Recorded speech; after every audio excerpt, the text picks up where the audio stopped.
আসসালামু আলাইকুম, সবাই কেমন আছো? আশা করছি সবাই খুব ভালো আছো। আল্লাহর রহমতে আমিও ভালো আছি।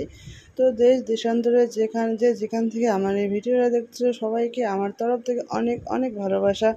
তো বন্ধুরা, দেখতেই পাচ্ছ আজকে আরেকটা নতুন ভিডিও নিয়ে তোমাদের সামনে এসে গেছি। এখানে দেখতেই পাচ্ছ, এখানে একটা মাছ আর কি, বিশাল বড় মাছ। তো বন্ধুরা, এই মাছটা কি, তবে তোমার কমেন্টে দেখে কেউ বলতে পারো নাকি? তো তো এই মাছটার নাম হলো, সেটা পরে বলবো, এখনই বলবো না। তো তোমরা দেখতে দেখতে নামটা জানো তো বলতে পারো, কোনো অসুবিধা নেই, ভিডিও শুরুতেই আর কি। তো সেটা পরে বলবো যখন, তখন তোমরা মিলিয়ে নিতে পারবে ঠিক হয় কি না। তো বন্ধুরা, এই মাছটা ওজন হলো 3.5 কেজি 4 কেজির মতো। তো এই মাছটা নিয়ে এসেছে, এই ভিডিওটা হলো আগের দিনের বিকেলের, একদম সকালের না, আগের দিনের বিকেলের না, দুপুরবেলার ভিডিও আর কি। তো আগের দিনের দুপুরবেলায় এই মাছটা নিয়ে এসেছিলো। এই মাছটা তখন আর কি সব মাছের দোকানদার সব চলে গিয়েছিল। একজনের পুকুর থেকে মাছটা কিনে নিয়ে আসা হয়েছে। তো তারপরে বিকেলবেলা আবার মাছের দোকানদার আসলো, সেখানে গিয়ে মাছটা কেটে আনা হলো, কারণ এত বড় মাছ বাড়িতে তো কাটা যাবে না।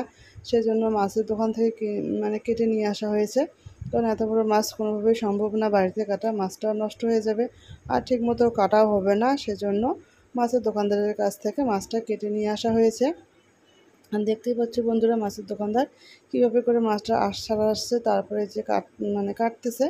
তো এইভাবে কাটতেছে যাতে মাছটা আর কি ভালো থাকে। সেজন্য আমরা আর কি দুপুরে নিয়ে এসেছিলো, সে মাছটা রেখে দিয়েছি। বিকালে নিয়ে গিয়ে মাছের দোকানদার আসার পর তারপর নিয়ে গিয়ে কেটে আনা হলো।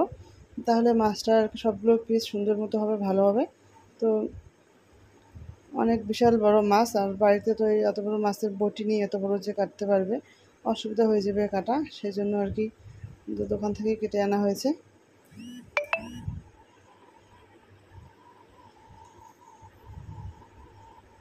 তো বন্ধুরা, তোমরা নিশ্চয়ই এতক্ষণও বুঝতে পারো না এটা কী মাছ বা লিখেছো।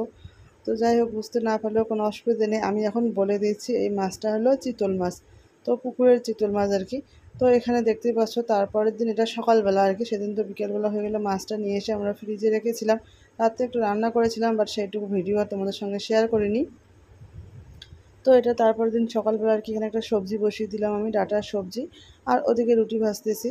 তো ডাঁটার সবজিগুলোতে আমি কাঁচা মরিচ আর পেঁয়াজ পেস্ট করে রেখেছিলাম, সেটা আর কি দিয়ে দিলাম। তারপর আর কি দিয়ে দিলাম হলুদ গুঁড়ো, লবণ, জিরা গুঁড়ো দিয়ে ভালো করে নেড়েচেড়ে নিয়ে আমি ডাঁটাগুলো কিন্তু রেখে দেবো, যাতে ভালো মতো সিদ্ধ হয়।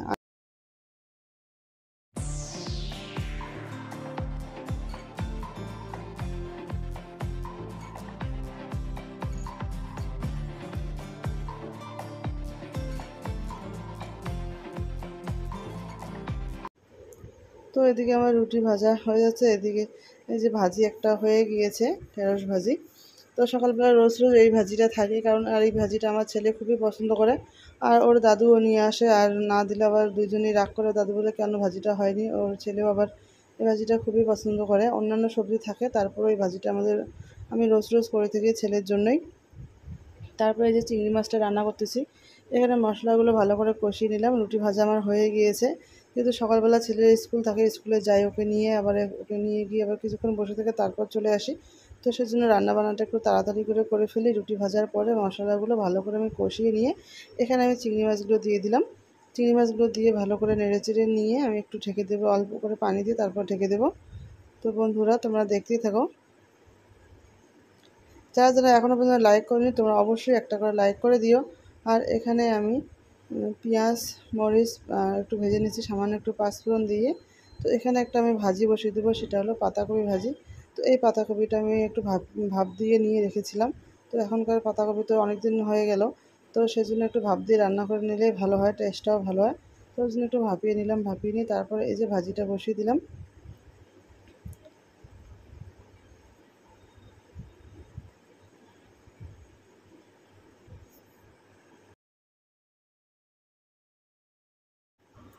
তো এই হলো মাছটা, যে মাছটা আমি দেখিয়েছিলাম।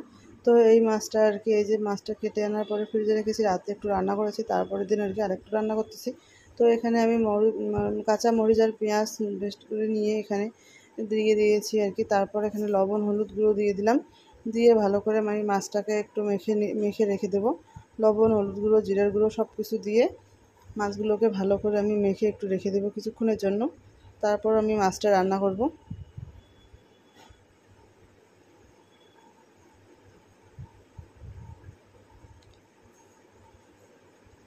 আমি কিছুক্ষণ মাছটা ভেজে রেখে মেখে রেখে দিয়েছিলাম।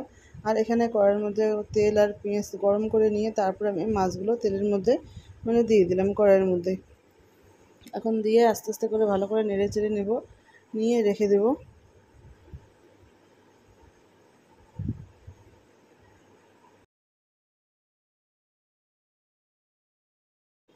আর এদিকে আমার চিংড়ি মাছটা হয়ে যাচ্ছে। তো এরপরে এর মাছগুলো আমি বসিয়ে দিয়ে আমি রেডি হতে যাব ছেলের স্কুলের জন্য। ছেলেকে রেডি করাবো, আমি রেডি হব হয়ে ছেলের স্কুলে গিয়েছিলাম। তো সেই ভিডিওটা তোমাদের সঙ্গে শেয়ার করা হয়নি। ছেলেকে স্কুল থেকে নিয়ে এসে তারপরে চলে যাচ্ছিলাম দিনহাটা আর কি। তো একটু দরকার ছিল, ওই যে সেদিন রাত্রিবেলা আমার ছোটো ভাইয়ের ছেলে হয়েছিল, তোমাদেরকে বলেইছিলাম। তো তাকে সেদিন তো রাত্রিবেলা তাড়াহুড়ো করে অনেক রাত্রিতে দেখে এসেছিলাম। তো এরপরে আর কি এই যে আরেকদিন যাচ্ছি তাকে দেখার জন্য, যেহেতু এখনও ওরা নার্সিংহোমে আছে। তো ভাবলাম আরেকদিন গিয়ে দেখে আসি। আর এই যে দেখতে পাচ্ছ বন্ধুরা, কত রৌদ্র আর কত গরম, কী আর বলি। বাড়ি থেকে তো বার হতে ইচ্ছা করে না, তবুও কিছু করার নেই, বার হতে তো লাগবেই। বাড়িতে তো বসে থাকা যাবে না, সবার তো একটু একটু দরকার থাকে, কাজ থাকে। তো রাস্তা দেখতে পাচ্ছ বন্ধুরা একদম ফাঁকা, একদম লোকজন নেই। এত রৌদ্রের মধ্যে দুপুরবেলা কে বা থাকে রাস্তায়? একদম যাদের একদম না বের হলে নয়, শুধু তারাই একমাত্র রাস্তায়। এই রোদের গরমে কেউ বাইরে বার হতে চায় না, একদম বিশেষ কোনো প্রয়োজন ছাড়া। তো একদম পুরো রাস্তা ফাঁকা, দেখতে পাচ্ছ বন্ধুরা, রাস্তাঘাট দেখলেই বোঝা যাচ্ছে। তারপর ওকে আমি নার্সিংহোমে ওখানে দেখে তারপর আমি নার্সিংহোম থেকে তো বার হয়ে আমি যাচ্ছি আর কি। আর একটু বাজারে একটু যাব, একটু কেনাকাটা কিছু একটু করব, করে তারপরে আমি বাড়ি চলে যাব। তো দিনটা আর বেশি ভিডিওটা শ্যুট করা হয়নি, কারণ এত গরমের মধ্যে ভিডিও শ্যুট করতে ভালো লাগছিল না, সেই জন্য আর ভিডিওটা আর কি শ্যুট করতে পারিনি। তো তারপর চলে এসেছিলাম বাড়িতে এসে গোসল করে তারপর খেতে বসেছিলাম। তো এদিকে ছেলেও, আমার বড় ছেলেও স্কুল থেকে এসেছিলো, ছোটো ছেলে তো স্কুল থেকে এসেছিলো আগে, ওকে বাড়িতে রেখে গিয়েছিলাম। ওর খাওয়া দাওয়া হয়ে গিয়েছে অনেক আগে, ওর দাদু দাদিমার সঙ্গে খেয়ে নিয়েছে। তো এদিকে মা ছেলে মিলে আমরা খাচ্ছি। তো এদিকে এই যে আমি একটু ডাঁটা সবজি নিলাম, আর একটু এই যে পাতাকপি যে ভাজি করেছিলাম সেটা একটু নিলাম, আর একটু চিংড়ি মাছ নিলাম। যেহেতু চিংড়ি মাছটা আমার অনেক পছন্দের, সেহেতু চিংড়ি মাছ তো আমি খাবই। তো এগুলো দিয়ে ভাতটা আর কি খাওয়া শুরু করলাম ফার্স্টে। তো কী আর বলি, চিংড়ি মাছ দিয়ে ভাত খেলে তো আমার অনেক ভালো লাগে আর অনেক।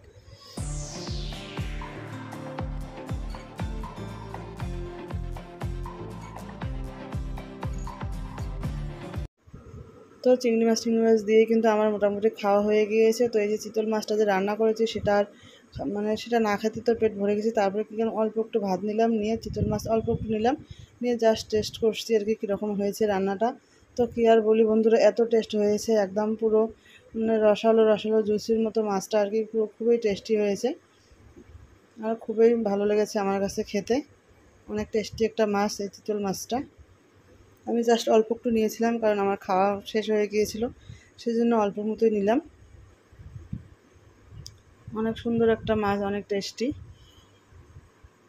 আর ঝোলগুলো বন্ধুরা দেখতে পাচ্ছ একদম অল্প করে, শাশুড়ি মা আর কি আমি রান্নাটা বসিয়ে দিয়ে গিয়েছিলাম, মা আর কি রান্নাটা নামিয়ে নিয়েছে। তো অল্প অল্প করে ঝোল রেখেছে, একদম খুবই কম আর কি, আর খুবই ভালো হয়েছে খেতে,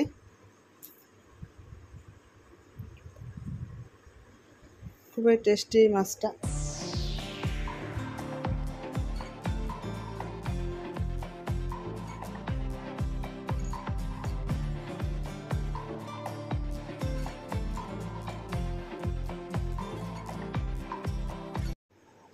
তারপরে চলে আসলাম সন্ধ্যায়, একদম চা করতে, চা বানাচ্ছি আর কি। তখনই ভাবলাম একটু ভিডিওটা শ্যুট করে নেই সন্ধ্যাবেলার, যেহেতু সারাদিনে তো অল্প অল্প করে ভিডিওটা একটু শ্যুট করে নেই।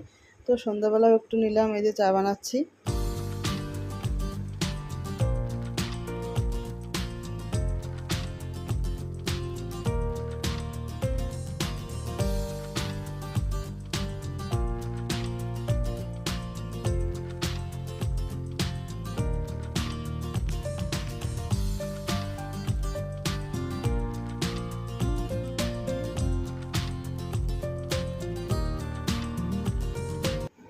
তো রাত্রিবেলায় যে একটা আলু ভাজি বানাচ্ছে আর কি ছেলেদের জন্য, ওরা খাবে, আবার সকালবেলা ওদের স্কুলে যাওয়ার আগে খাবে, টিফিনে করে নিয়ে যাবে, সেজন্য একটু বেশি করে আলু ভাজি বানাচ্ছি। আর ওদিকে একটা সবজি বানাবো। তো বন্ধুরা, আজকের আমার ভিডিওটা তোমাদের কাছে কীরকম লাগলো তোমরা কিন্তু অবশ্যই কমেন্টে জানিও। ও আর যদি কোনো নতুন বন্ধু থেকে থাকো অবশ্যই কিন্তু সাবস্ক্রাইব করে বেল আইকন বাজিয়ে পাশে থেকো। আর এইদিকে এই যে দেখতে পাচ্ছি বন্ধুরা, এখানে একটা শশার সবজি আমি বসিয়েছি। এখানে যে গাছে আমাদের গাছে যে ক্যাপসিকামগুলো মাঝে মাঝে দেখায়, সেখান থেকে 2টো ক্যাপসিকাম এনে কেটে আমি এই শশাতে দিয়েছি, তাহলে টেস্টটা ভালো হবে সেজন্য আর কি। আর কোনো কিছু দেইনি, যেহেতু দুপুরের মাছটা ছিল অনেকই আছে, ওই জন্য আর বেশি সবজি রান্না করছি না আজকে, একদম খুবই অল্প। তো বন্ধুরা, তো আমার ভিডিও যে কোনো অংশ ভালো লাগে তোমরা কিন্তু অবশ্যই কমেন্টে জানিও। তো আজকের জন্য আমি এখানে ভিডিওটা শেষ করছি। সবাই ভালো থাকবেন, সুস্থ থাকবেন, আল্লাহ হাফেজ।